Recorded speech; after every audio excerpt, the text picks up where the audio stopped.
ইতিমধ্যেই প্রযুক্তি ইউনিটের 2024-25 ফলাফল প্রকাশ হয়েছে। সো আশা করি সবাই ফলাফল পেয়ে গেছেন।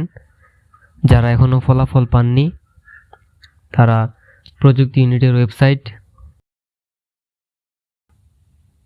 collegeadmission.eisdu.ac.bd তে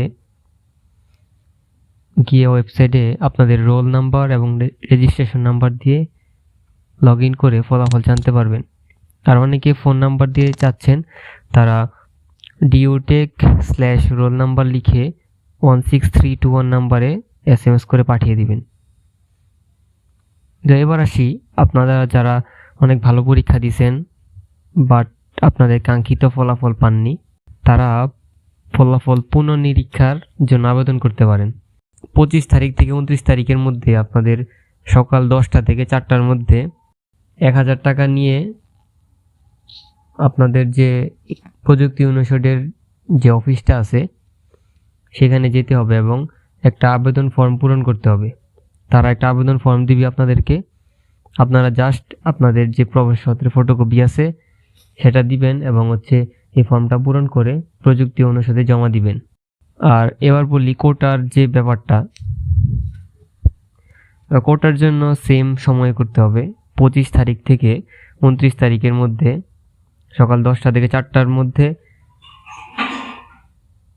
আপনাদের ডিন অফিসে যেতে হবে এবং সেখানে 500 টাকা নিতে হবে এবং যে ফর্মগুলো দেওয়া থাকবে ওই ফর্মগুলো ভালোভাবে পূরণ করতে হবে। প্রযুক্তি ইনিশিয়েটিভের যে অফিসটা আছে সেখানে জমা দিলেই তারা নিয়ে নিবে। তবে এরপরে যদি যান 29 তারিখের পরে গেলে কিন্তু সেই ফর্মটা আর জমা নিবে না।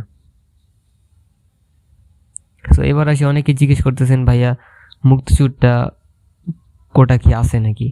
হ্যাঁ আছে। এর জন্য বাংলাদেশ সরকারের যে মুক্তিযুদ্ধ বিষয়ক মন্ত্রণালয় আছে সেখান থেকে একটা সনদপত্রের সত্যায়িত কপি আনতে হবে। আর যে মুক্তিযোদ্ধার ফর্মটা দিচ্ছেন তার তথ্য অবশ্যই অনলাইনে থাকতে হবে, এছাড়া কিন্তু তারা গ্রহণ করবে না। ইউনিয়ন বা পৌরসভা বা সিটি কর্পোরেশনের যে কমান্ডার আছে তাদের থেকে একটা প্রত্যয়নপত্র লাগবে। তো এই দুইটা কপি যদি থাকে তাহলে আপনাদের আর কোনো সমস্যা হবে না আশা করি। আরেকটা আছে ওয়ার্ড কোটা, প্রত্যয়নপত্র হলেই হবে, সেটা সত্যায়িত কপি জমা দিলে কিন্তু আপনারা কোটাটা পেয়ে যাবেন। তো এবার আসি প্রতিবন্ধী কোটার ক্ষেত্রে, জেলার যে সিভিল সার্জন আছে আর সমাজসেবা অধিদপ্তরের যে সার্জন, তাদের থেকে 2টা সনদপত্রের সত্যায়িত কপি লাগবে। প্রতিবন্ধী সেটার পরিচয়পত্রের 2টা সত্যায়িত কপি লাগবে। উপজাতি বা ক্ষুদ্র নৃগোষ্ঠীদের জেলা প্রশাসক আছে আর যে উপজাতিদের প্রধান থাকে তাদের থেকে একটা সনদপত্র আনলেই হবে। অনেকে জিজ্ঞেস করতেছেন যে ভাই সাবজেক্ট চয়েস কবে থেকে শুরু হবে।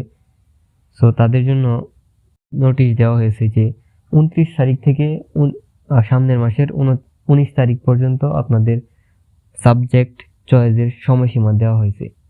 তো এর জন্য আপনাদের college.admission.eis.du.ac.bd এই ওয়েবসাইটে গিয়ে আপনাদের যে নির্ধারিত ফর্ম দেওয়া থাকবে ওইটা পূরণ করতে হবে। তো এর জন্য আমরা ভিডিও নিয়ে আসবো কীভাবে আপনারা ফর্ম পূরণ করবেন এবং বিষয় পছন্দ কিভাবে দিলে আপনারা ভালো সাবজেক্ট পাবেন বা ভালো কলেজ পেতে পারেন। নেক্সট আরও ভিডিও পেতে চাইলে সাবস্ক্রাইব করে দিবেন এবং বেল আইকনটা বাজিয়ে দিবেন। কোনো কিছু জানার থাকলে কমেন্টে জানিয়ে দিবেন আর ভিডিওটা অবশ্যই লাইক দিবেন।